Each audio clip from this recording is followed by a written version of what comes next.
RC, hello YouTube, hello fans, hello followers, hello subscribers. So panibagong unboxing video na naman ang inyong mapapanood dito sa aking channel. So meron naman akong bagong dating na RC plane.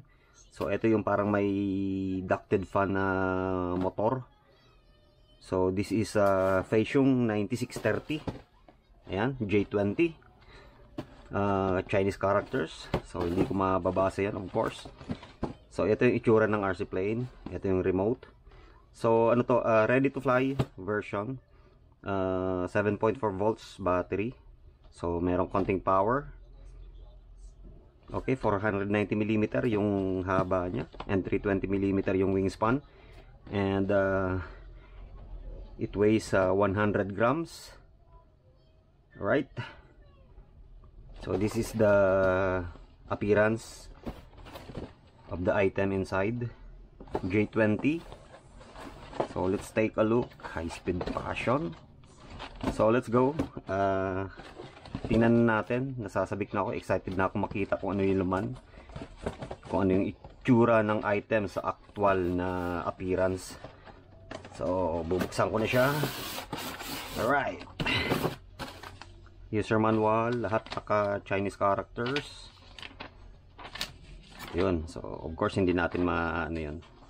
Hindi ko maiintindihan to, hindi ko mababasa. So, I'm sorry. All Chinese characters, paano natin mababasa to? Yun, parang so mangyayari, parang common sense yung pag ano natin, pag although basically naman siguro wala nang siguro sa haba na rin ng experience ko, siguro basic na lang to. So hindi na ako mahihirapan na paliparin to or i-assemble. Yun lang, ito yung remote. By the way, pakita ko na muna pala yung laman. Remote. Yan. Stabilizer. Vertical stabilizer. Ano to, charger and landing gears. Ano to, yung sa nose nya for crash prevention. Battery. Nandito na yung battery. Ayun yung battery, 400 mAh I guess. Pakita ko na to, 400. Ano to, 500 something like that. 400 mAh, 300. So yan, ito ready to fly version, one battery. So basic lang, very basic yung ano nya. Ilang channel to? 2 channel or 3? Sa tingin ko 3 channel, kasi sa tingin ko baka 11 to, baka 11. Wow, ayos oh, ganda. Then ito yung ano nya oh. Yan yung propeller nya oh. 6-bladed propeller. Brush motor nga pala to, mga ka-RC. So hindi siya brushless, not a brushless RC plane. This is a brush version. So EPP, I think EPP siya. Yes, EPP. Ito yung panglagay sa tip nya para sa crash prevention, or para hindi masyadong damage yung nose pagka nag-crash. Maganda rin. Ito parang ano to, parang inlet, air inlet to cool down the electronics and the motor. So parang kailangan i-glue. It needs a bit of glue kasi walang screwdriver eh.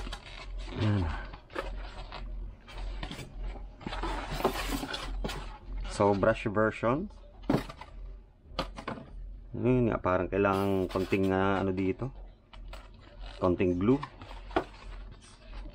Yan, maghanap ako ng glue dyan kung meron pa akong extra glue.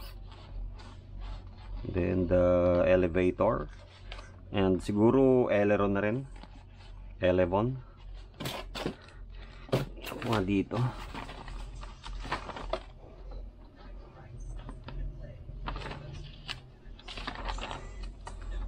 Ito yung ano yun, Kahit yung ano niya hindi mo makikita kung alin yung ano walang insta, di mo mabasa di ko mabasa kung alin yung 3D 6G dito na ano wala kung alin yung 3D or 6G. Patay. Lagot tayo dyan. Gusto ka agad i-crash na gustong i-crash ng manufacturer yung ano nila, yung item nila, yung product nila di mo makita dito kung alin yung 3D 6G button no, walang English na ano A 6G 3D wala B alin kaya dito yung 3D or 6G. Wala. ABC speed yata to, or high rate, low rate, mid rate. Wala wala, puro Chinese characters patay tayo dyan. Anyway, this is the aircraft. Siguro need talaga ng konting ano to, wala siyang walang glue na kasama and screw, not even a screwdriver, nothing. Siguro nga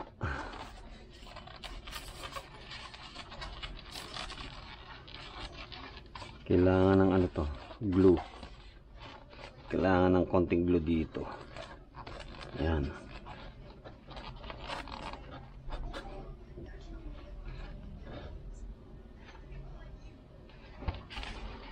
Ano?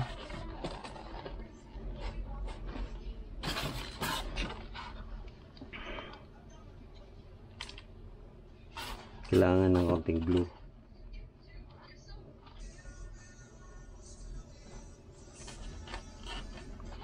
Basic lang. Maliit lang yung wingspan niya, 320. And this is the